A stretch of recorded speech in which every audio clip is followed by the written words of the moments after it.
Hello mga ka-Millings TV fan, kamusta po kayo? This is Milling, you are tuned into Millings TV. Tayo po ay bumiyahe po tayo at magsa-site viewing ng ating SMDC po ito na Sunnyvale na Premier. So, ito po is located sa MacArthur Highway, Santa Rosa, Concepcion, Tarlac. Pre-selling houses po ito. So, estimated na 20 minutes to SM Tarlac and 30 minutes to Clark. Yan po yung kanilang for sale. At yan po ang ating makikita sa loob.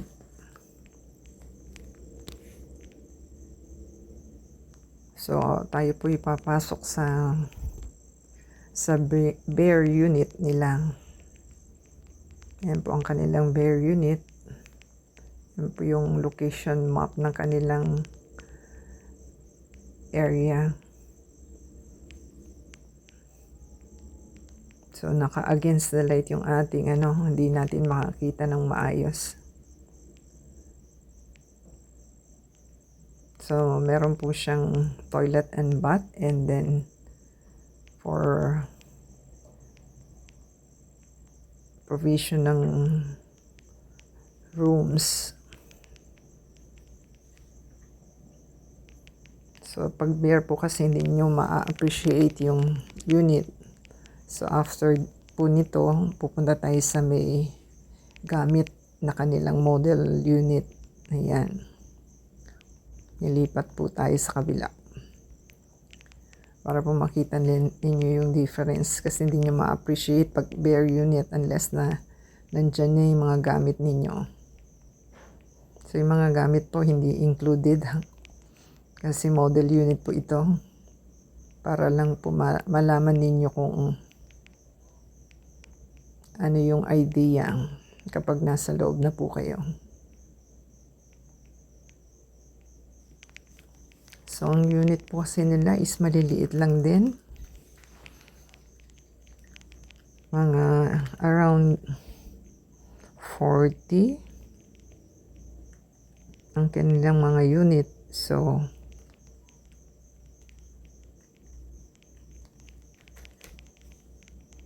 maganda po talaga pagka meron kayong model unit kasi ma-appreciate nyo yung unit na gusto nyong bilhin. So, tayo po ay nagka-canvas. So, ito po yung first time nating lumuwas papuntang Tarlac. At ito po is under SMDC. So, yung unit po nila is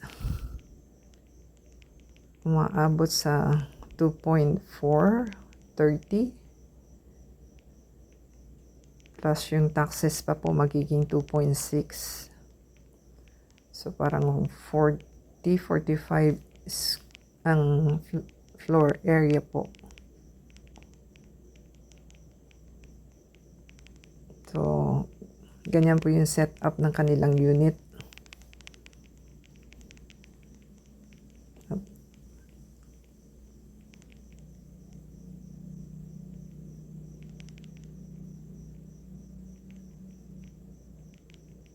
So, ayan po yung turnable unit nila. At meron po kayong ilang centimeter, 3 centimeter pa po sa inyong unit para po sa kitchen and washing area po iyon. So, try po nating umakyat para po makita nila.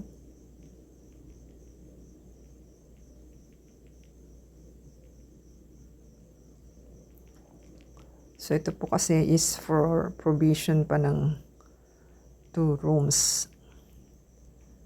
So, meron pa kayong gagastusin. So, tayo po ay lumipat ng kanilang sample unit na ating gusto.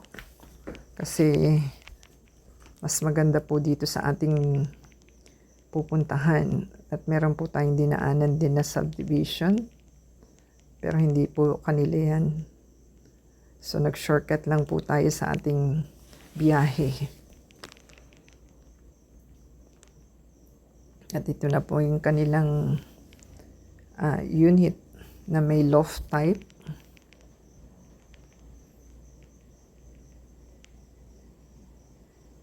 Yan po yung sample na kanilang turnover unit.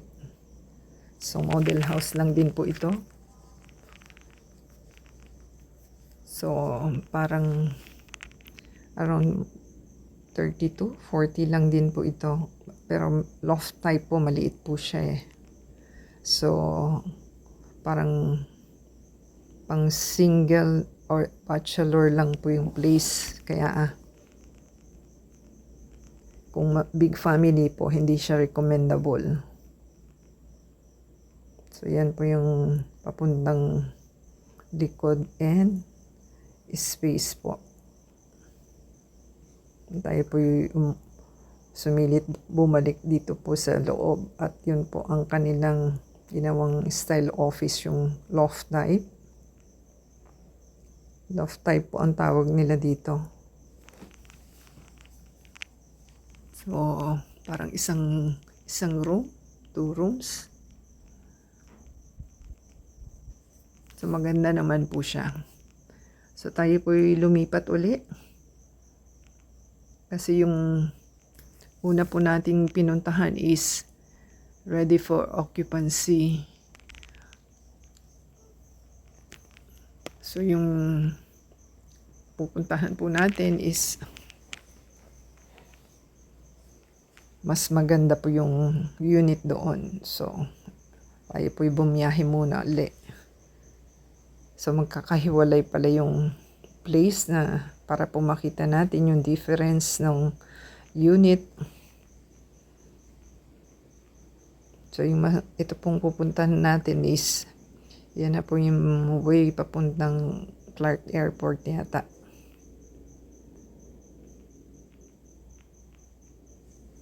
So yan po yung biyahe natin, parang 15 minutes din po ang ating biniyahe.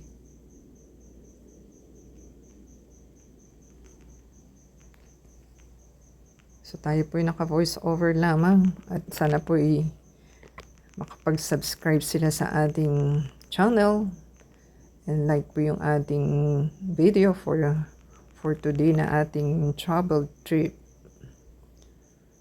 At yan na po yung kanyang place ng Sunnyvale na to. At nandyan din po yung kanilang office. Ito pong pupunta, ayan po yung office na tinumbok niya. At ito po yung, ayan, ang office. Magla-login po muna tayo sa kanilang office para makita natin yung kanilang unit. So, yan po yung kanilang amenities na ginagawa pa. So, ito po yung unit na ating pupuntahan. Parang twin, ano siya? Twin house. Mas maganda po kung kukunin ninyo itong Catherine po ata itong unit. So parang 40 lang din po ito ang floor area, pero mas malaki-laki naman siya kahit papaano at maganda. So kung kukunin po nila yung dalawang unit, parang 2 bedrooms po ata ito. At yan po yung box sa kitchen na gusto po nilang gamitin na extended kitchen at washing area. So yan po yung sala at yung kitchen. So saka may up na ano ng for the rooms po ang ating may second floor. So yan po yung rooms na para sa kids at master's bedroom. So makagandahan po nito, wala na po kayong aasikasin for electric and water and gate fully furnished, fully finished po yung kanilang unit na to, kaya po maganda. Ang price nga po niya is parang 2,430,000, pero lalabas po siya ng 2.6 dahil po sa tax and charges na miscellaneous. So, kasama na po yung transfer ng title dyan, kaya wala na po kayong aasikasuhin. So, yan po yung kanilang mga sample units sa kanilang project. So, kung nagustuhan po nila ang ating video for today, paki-subscribe po, like, comment down below. Tayo po'y patapos na. Ada sa Facebook, Twitter, TikTok, and Instagram. And for your support po to play the ads and video from beginning to end para po ma-monetize tayo. Thank you po sa ating nag-assist kay Jeffrey.